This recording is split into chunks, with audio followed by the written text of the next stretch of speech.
D'un point de vue éducatif, il est bon pour tous les enfants de retrouver le chemin de l'école, même si c'est selon des modalités particulières en mai et juin. Le retour à l'école est-il obligatoire ? Comment faire si l'on souhaite que son enfant reste à la maison ? En France, l'instruction est obligatoire. Donc, pendant la période très particulière de mai et juin, vous avez le droit d'envoyer ou pas l'enfant à l'école, mais s'il reste à la maison, il est dans l'instruction obligatoire, donc dans l'enseignement à distance. Nous souhaitons évidemment que le maximum d'enfants viennent, donc c'est mieux si vous l'envoyez à l'école.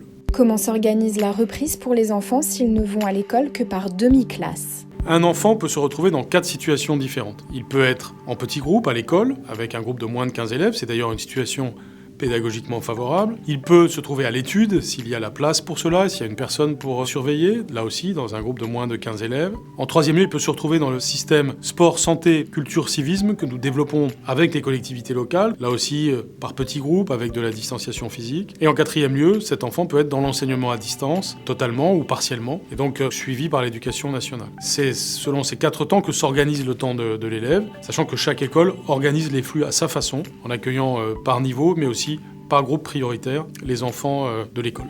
Pourquoi ne pas privilégier une réouverture des écoles en septembre ? La solution de facilité serait d'ouvrir en septembre, mais c'est pas la bonne solution pour les enfants. C'est par exemple la Société française de pédiatrie qui le dit, de nombreux experts en France et dans le monde, parce que tout simplement, il n'y a pas que le sujet du Covid-19, il y a d'autres enjeux, il y a des enfants qui sont maltraités, il y a des enfants qui ont des problèmes d'alimentation, il y a toutes sortes de sujets, y compris des sujets de santé d'ailleurs. Et puis, d'un point de vue éducatif, il est bon pour tous les enfants de retrouver le chemin de l'école, même si c'est selon des modalités particulières en mai et juin.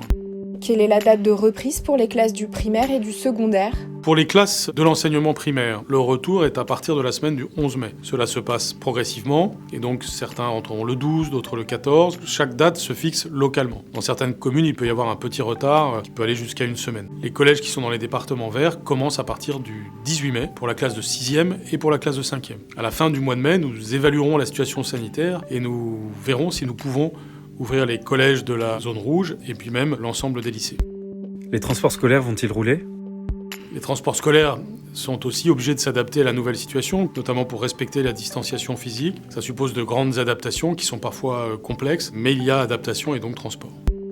Le masque sera-t-il obligatoire ? Le masque est obligatoire pour les adultes dans les nouvelles circonstances, donc aussi bien à l'école primaire que dans l'enseignement secondaire. C'est pourquoi d'ailleurs des masques leur sont fournis. Et puis pour les élèves, ce qui est recommandé par les autorités sanitaires, c'est qu'il n'y ait pas de port de masque pour les enfants des écoles primaires. Par contre, port du masque pour les collégiens. C'est pourquoi nous fournirons ces masques aux collégiens et qu'il y aura quand même des masques pédiatriques à l'école primaire en cas de besoin. Mais là, par contre, les enfants de l'école primaire ne portent pas le masque. Comment les gestes barrières seront-ils respectés ? Les gestes barrières sont clairement explicités dans le protocole sanitaire. Il y a une éducation à la santé qui aura lieu tout particulièrement pendant les premiers jours de rentrée, des vidéos aussi, pour que les professeurs puissent en parler avec les élèves et que cela devienne naturel dans la vie quotidienne. Quelle organisation lors des récréations et à la cantine ? Le protocole sanitaire fixe pour chacun des temps de la vie de l'élève les règles à respecter, que ce soit pour la cantine, pour la récréation. À chaque fois, l'enjeu, c'est surtout la distanciation physique, ce qui fait qu'on doit réguler les flux différemment. Et à la récréation, cela suppose évidemment d'avoir des activités qui ne conduisent pas à ce que les élèves se touchent entre eux. Quelles mesures de protection des enseignants et du personnel ? Les mesures de protection des enseignants et des personnels sont évidemment au premier plan de nos préoccupations avec la protection des élèves. Pour tous ceux qui viennent, nous leur disons d'abord qu'il y a évidemment fourniture des masques pour eux, qui porteront toute la journée, et toute une série de conditions qui ont été créées dans l'établissement pour que la distanciation physique, l'hygiène, avec la présence systématique du savon en particulier, ou du gel hydroalcoolique, permettent de limiter le risque de contamination et donc d'apporter une garantie de santé. Les dispositifs d'enseignement à distance restent-ils en place ? Seront-ils maintenus pour les plus fragiles, parents ou enfants ?